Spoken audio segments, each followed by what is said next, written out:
Imagina esta cena. Um português, sozinho, no meio de uma feira do Rio de Janeiro do século XIX. À volta dele, 10 homens prontos a atacar. E o que é que ele tem nas mãos? Um pau. Mas não um pau qualquer. Um varapau português. É sobre essa história improvável e fascinante que vamos falar hoje. O jogo do pau português no Brasil.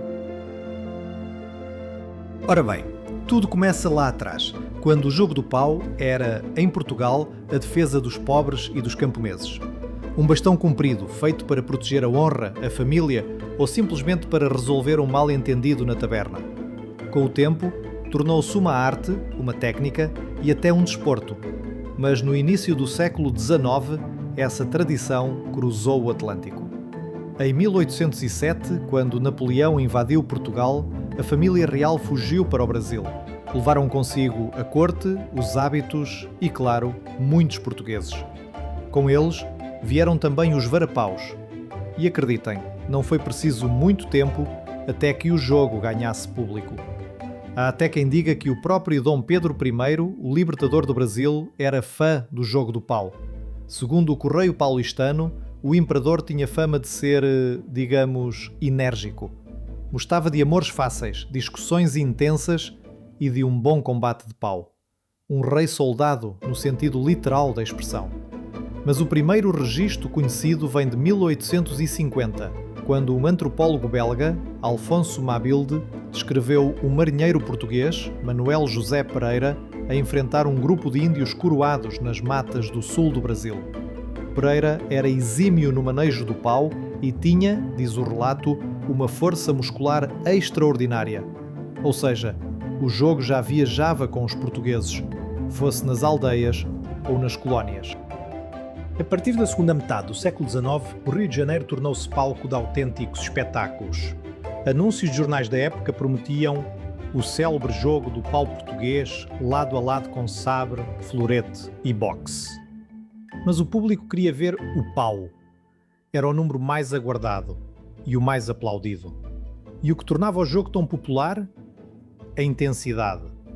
Em Portugal, os assaltos eram entre 2 jogadores. No Brasil, faziam-se exibições de 1 contra 4, 5 e, por vezes, 20 adversários. Um verdadeiro sarilho de paus, como se dizia na altura. Mas claro, com tamanha popularidade, vieram também os excessos. Por volta de 1870 começaram as queixas. Vizinhos incomodados, desacatos em botequins e até homicídios provocados por brigas de jogo do pau. A polícia acabou por intervir e proibiu a prática em público. No anúncio de 1882, lê-se o desespero de um promotor de espetáculos. O sempre desejado jogo do pau à portuguesa não poderá ter lugar, por ordem do chefe da polícia. Substituído por jogos de salão. Menos perigosos, sem dúvida. Mas o jogo não desapareceu. Voltou discretamente com o virar do século, quando a ideia de Sportman começou a pegar moda. Nos cartazes de 1908 e 1909, o jogo do pau regressa aos palcos do Rio, desta vez como desporto. Há clubes, torneios e até campeonatos, com jogadores como Joaquim Pereira Couto e Manuel Pereira, os grandes nomes da época.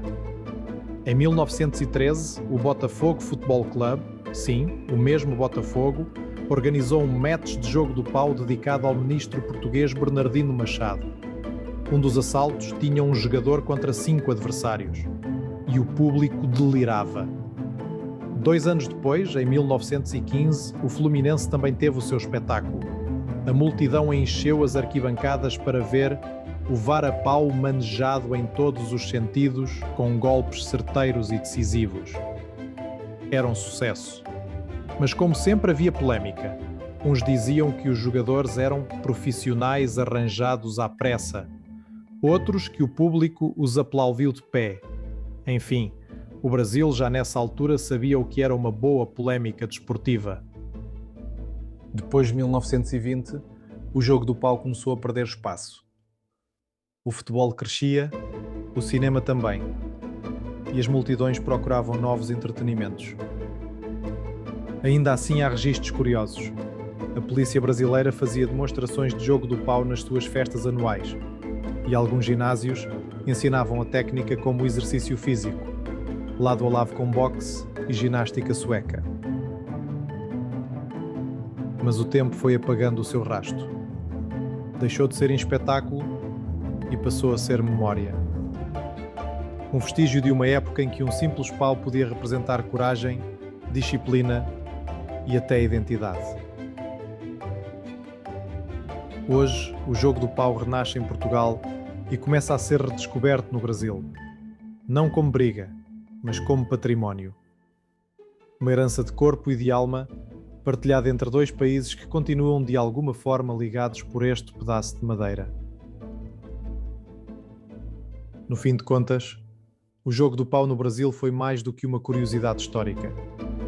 Foi um reflexo da alma portuguesa, teimosa, orgulhosa e sempre pronta para enfrentar o mundo, mesmo que seja com um pau na mão. Porque, no fundo, esta não é só a história de uma arte marcial. É a história de como a cultura viaja, muda de sotaque, mas nunca perde o compasso.